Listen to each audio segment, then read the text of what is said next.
विधायक जी, हफ्ते में 2 दिन हमीरपुर का एक पुल बंद रहता है, यमुना पुल। उस पर बंद होने के बाद आपकी गाड़ी निकल रही है, इस पर आपका क्या कहना है? नहीं, ये पूरी तरीके से भ्रामक और तथ्य के अनुरूप नहीं है।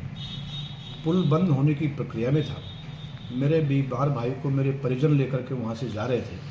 आधा पुल बंद था और एक तरफ से बंद होने की प्रक्रिया में तत्समय मेरा वाहन वहाँ से निकला है और पुल पूरी तरीके से बंद नहीं था। सुबह 6 बजे के आसपास हम वहाँ से निकल गए हैं। मानवता को शर्मसार करने वाली तस्वीर हमीरपुर जिले से वायरल हुई है, जिसमें 2 लड़के अपनी मां को स्ट्रेचर पर ले करके जा रहे हैं। सीधा सा कहना है कि एक वीआईपी विधायक की गाड़ियां निकल रही हैं और स्ट्रेचर में अपनी मां का शव लेकर जा रहे हैं, लोग मजबूर हैं। ये 2 घटनाओं को अलग अलग जो घटनाएं हैं उनको जोड़ करके दिखाने का प्रयास किया गया है। सरकार की छवि धूमिल करने के लिए, हमारी छवि धूमिल करने के लिए और प्रशासन की छवि धूमिल करने के लिए प्रयास किया गया है।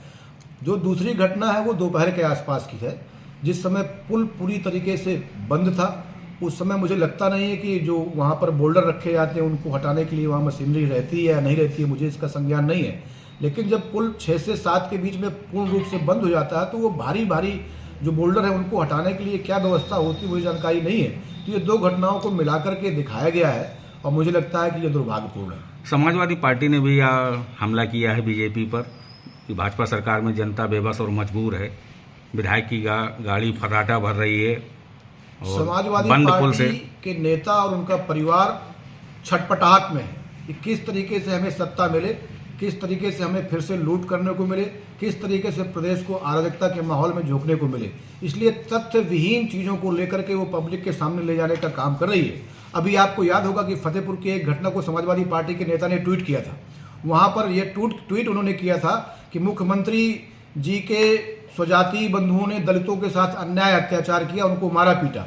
लेकिन 3 घंटे बाद जब उसकी सच्चाई पता लगी कि अखिलेश यादव जी के स्वजाति बंधुओं ने ही वो कार्य किया था तो उसको डिलीट कर दिया। तो ये जातीय मानसिकता से काम करने वाले लोग हैं। इनको उत्तर प्रदेश के विकास से कोई लेना देना नहीं है, इनको उत्तर प्रदेश की कानून व्यवस्था से कोई लेना देना नहीं है, किस तरीके से उत्तर प्रदेश तरक्की के रास्ते पर है इससे लेना देना नहीं है। और ये झूठी चीज़ों को ढूंढ करके ट्रांसप्लांट करके लोगों को भ्रमित करने का काम कर रहे हैं।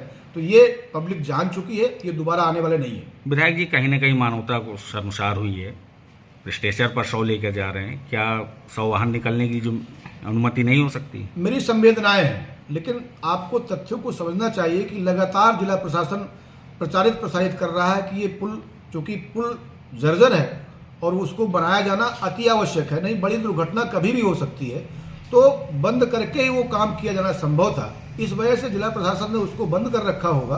तो बंद करने के समय में अगर कोई वाहन आया है तो तकनीकी समस्याएं हो सकती है, जिस कारण से हो सकता है उनको अनुमति न मिली हो। लेकिन पीड़ित परिवार से मेरी अपनी संवेदनाएं हैं और मैं उनसे संवेदना रख करके अगर इस तरीके की व्यवस्था बन सकती है कि ऐसे हालात हों तो मैं प्रशासन से बात करूंगा कि ऐसे लोगों को निकलने की अनुमति प्रदान करें।